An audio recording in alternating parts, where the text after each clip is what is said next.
Toronto real estate market is doing what it does, especially in the month of summer. There are some property types that are selling and some are staying in the market for longer. There are certain strategies that buyers and sellers need to be aware of in order to be successful in this current market condition. We're going to talk about the Toronto's real estate market stats for the month of June 2025 to see what is happening in the market and what you need to know. Especially, we're going to talk about the mortgage rates and what is happening in the mortgage space. Now, let's find out more and hope this video is going to be useful for you. Now, let's dive deeper into the Toronto real estate market stats for the month of June 2025. Overall, we're looking at an average selling price of $1,112,000, and this is an average sell price across all asset classes. There's a healthy month of inventory, meaning there's quite a bit of listings out there. So we're looking at 5 months of inventory in overall. On the condo segment, we are looking at 4.2% decrease of average sale price comparing to last year. In brief, sales has experienced a decline of 2.4% June compared to the June 2024. Although there was an increase from May 2025, which indicates an uptick in the activities. The average selling price is still the same, so we're still looking at $1,112,000 as an average selling price. This is a decrease of 5.4% compared to the same period last year.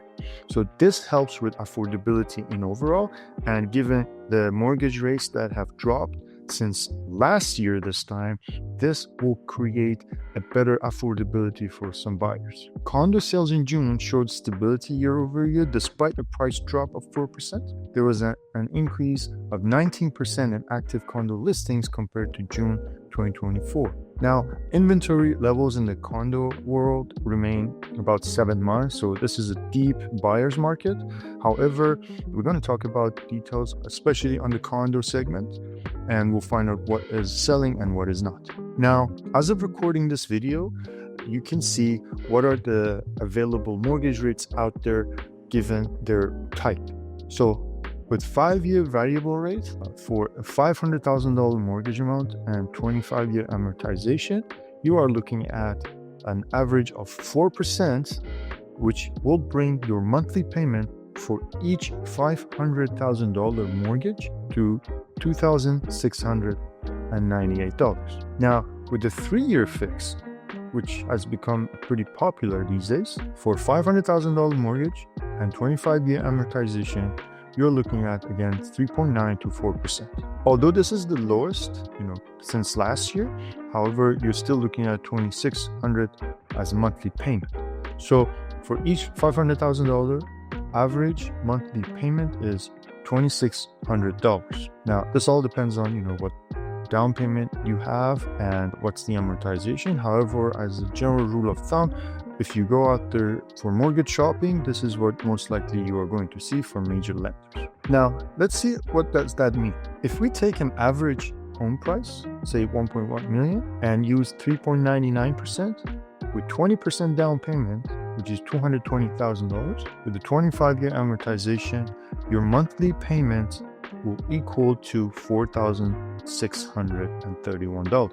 Now, if you're considering buying, your overall cost will be something like this. If you're a first-time home buyer, you get a credit of $28,000. But if you're not a first-time home buyer, your land transfer tax will be around $37,000. So basically, you get a credit of $4,000, but still you need to pay a land transfer tax as a seller. Your first-year payment in overall will equate to $21,000 in principal and $34,000 in interest. So total, for your first year, you will be paying $55,000 as your mortgage, which includes principal and interest for the first year of your mortgage when you purchase a home of $1.1 million. Now, you can also see what the total principal and interest rates are in the total 25-year amortization. If you've been following me, this is my favorite chart because it kind of shows what the market is doing, especially with respect to the average selling price comparing to the mortgage rates. So the blue dots are the Bank of Canada overnight rates. So remember, this is not your mortgage rate. This will be affecting the variable mortgages and your line of credit. and fixed mortgages are being priced based on the bond yields. Now, if we take this as an average, you see there are some peaks and there are some actually drops, which some of them are seasonal, but you see the price in overall has remained fairly in the same range of between 1.2 and 1.05. So this shows that there is stability. There are no sharp declines. There are no sharp increases. So this actually provides more stability and peace of mind for people who are trying to enter the market or buy or sell for whatever reason. Now, when you look at the Toronto versus 905 area and also other asset classes, this gives you an idea about what the average selling price is in each area given the asset class. So for detached in June 2025 in Toronto, the average selling price is 1.6 million. In 905 is 1.3. Semi-detached in 416, which is Toronto proper, is 1.2. Townhouses is 957 and condo apartments are 731,000. Now, you can compare the year-over-year change in each asset class with respect to the average selling price. So basically, from last year, a detached home with average price of 1.6 million today has experienced a 6.5% decrease since last year. And same with semi-detached townhomes and condo apartments. So across the board, we've seen a decrease in all asset classes. However, the percentage is somewhat different given the asset class.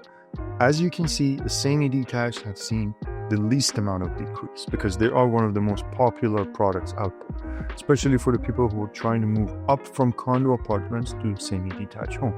So for example, if you sell your condo apartment today for less than what you would sell it in the previous year, still the semi-detached homes are relatively within the same range as they were last year. And you can also see the gap between the two. So if you sell a condo, say for example, for 731,000, and if you're moving up to a semi-detached home, you're looking at 1.2 million. Now, you need to also look into how much down payment you are putting down for your next purchase and what would be your average payments. So what you should know is almost we are in the buyer market, and across the board, you see a lot of options out there for the buyers to choose from, which this will give buyers a better negotiating power. Mortgage rates, both fixed and variable rates, are now stabilizing and pretty much they're in the same range as we saw in the previous slides. So historically, we are in a stable mortgage rate environment compared to pre-COVID. I remember one of my properties that I own in 2019, my mortgage rate was 3.4%. And just we saw in the previous slides, currently we're looking at 3.8 to 4%. So mortgage rates have actually come down from their peaks, and now they are within a stable range comparing to 2019 or pre-COVID. So the big question is, should you buy now? Well, the real estate is a long-term investment. And given how many options are available out there with respect to the property types and also the mortgage rates that have now stabilized, if you're looking at long-term, this could be one of the opportunities maybe in a lifetime that you can enter the market while all the prices are declining, and you can take advantage of a lower price and lower entry point. If you're a seller, you need to price to the market value. It's better to stay ahead of the market versus chasing the market down. For example, if a similar property to yours sells for X dollar amount, most likely you cannot get more than that unless you have something special or better features compared to the other one that just got sold. So you want to make sure that you are within that range, or maybe price better given what your competition is. Now, if you want to look specifically into different asset classes, especially in single family homes, and popular areas with great schools and parks are still seeing good activities with multiple offers. For example, I saw a semi-detached for my client in Leslieville, and it sold for 2.1 million with multiple offers, only 4 days being in the market.